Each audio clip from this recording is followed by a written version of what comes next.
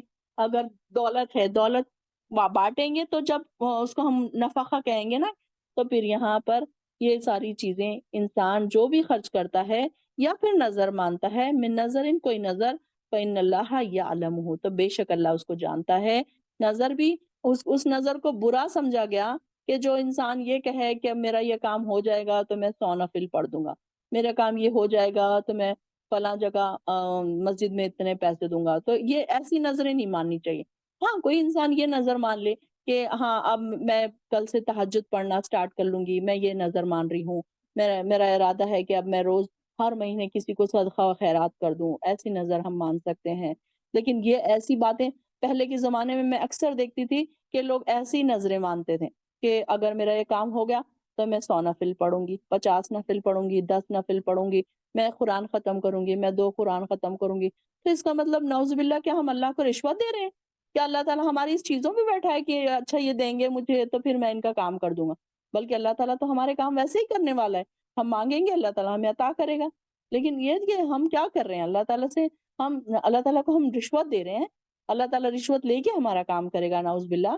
یہ سوچئے کہ ہم کیا اللہ تعالیٰ کو ہم رشوت دے کے اپنے کام کروانا چاہ رہے ہیں؟ بلکہ اللہ تعالیٰ تو ہمیں دے رہا ہے، اللہ تعالیٰ جانتا ہے جو بھی کوئی نظر، جو بھی تم کر رہے ہو، اللہ تعالیٰ اس کو جانتا ہے کہ تم کیوں خرچ کر رہے ہو، کیا ریزن ہے تمہارا خرچ کرنے کا، کس قسم کا تم خرچ کر رہے ہو۔ جیسے کہ ہم نے اوپر بھی پڑھا کہ ردی خرچ ہے، ردی قسم کی چیزیں خرچ کر رہے ہو یا اچھی کوالٹی کی چیزیں تم خرچ کر رہے ہو، یہ بھی اللہ تعالیٰ جانتا ہے۔ جو بھی تم خرچ کرو کسی قسم کا خرچ، تو اللہ تعالیٰ اس کو جانتا ہے۔